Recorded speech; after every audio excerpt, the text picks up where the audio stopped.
Live from the WTXL studios, this is ABC 27 Sunrise.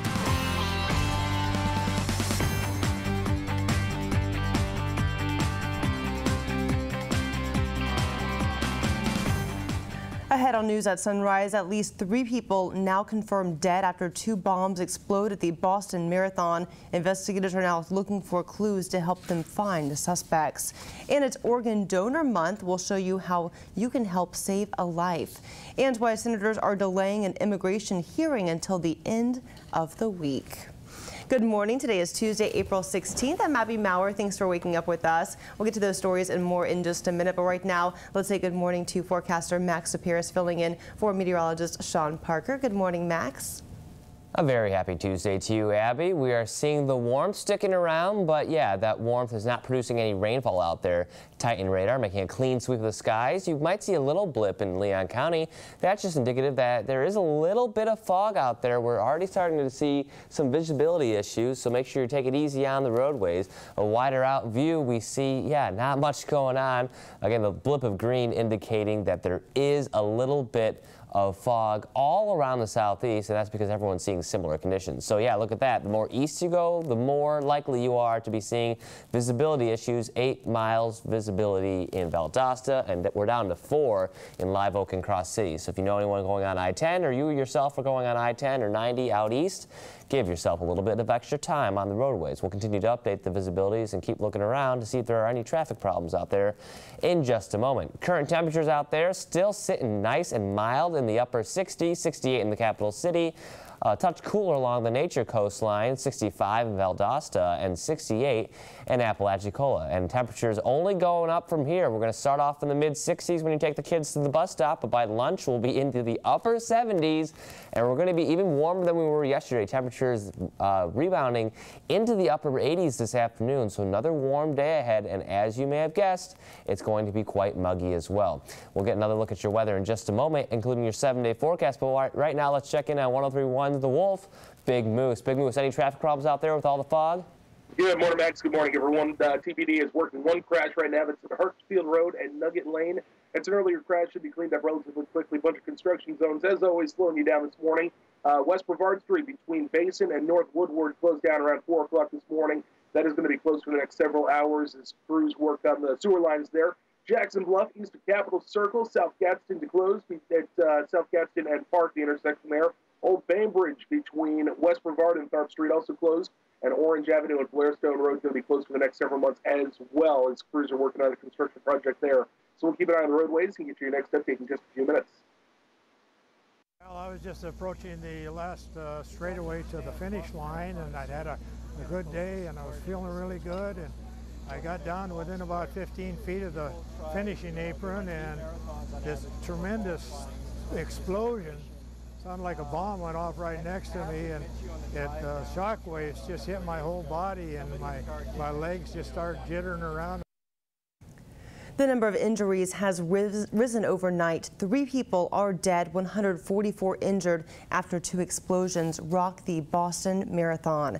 Officials all over the country are stepping up security. In Atlanta, Metropolitan Atlanta Rapid Transit Authority, or MARTA, says while there are no credible threats against the transit system, MARTA will increase police presence and will stay in contact with federal, state, and local agencies to stay updated on public transit-related recommendations. At least 1 runner was knocked off his feet when the first blast went off near the Boston Marathon finish line just before 3 Monday afternoon. The second explosion happened just seconds later. We're told some of the victims lost arms and legs. Other injuries include broken bones, shrapnel wounds, and ruptured eardrums. Now, investigators are trying to find out who did this and what was their motive. ABC's Tamon Bradley has continuing coverage.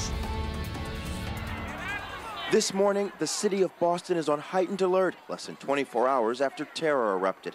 Thousands were celebrating Patriots Day, running in the city's marathon, when just a few yards from the finish line at 2:50 p.m., the first bomb explodes. Okay, I have multiple people down here, okay? I don't know what the cause is. Stand by. Chaos ensued amid the white smoke.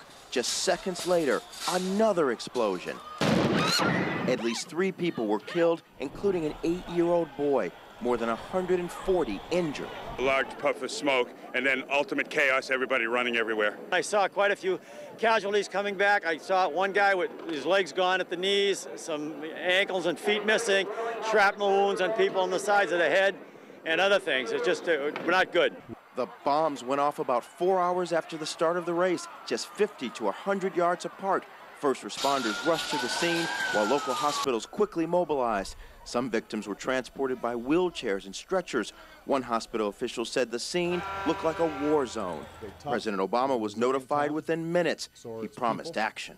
I'm supremely confident that Bostonians will pull together, take care of each other, and move forward as one proud city. And as they do, the American people will be with them every single step of the way. Law enforcement sources tell ABC News bomb techs are combing over forensic evidence for any clues about the explosive devices. Officials are tracking multiple persons of interest, including a man being treated at an area hospital, as well as a person who was seen trying to gain access to a restricted area 5 minutes before the blast. Timon Bradley, ABC News, Boston. And we are learning at least 18 Tallahassee and South Georgia residents were at the marathon. One of them, Dr. Alan Cox, a Leon County school administrator who actually ran in the race. His family is safe, but he says his heart is hurting for all of the innocent people affected. Thousands of mamas and baby strollers and young kids watching their dad or mom run this race. You know, it's just a shame that something like this had to happen.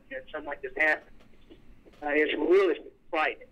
The scary thing for me is that my wife and the several friends that came up here to watch us were heading right in that area because they want to get back to the finish line to watch cross. So does the 100,000 other people.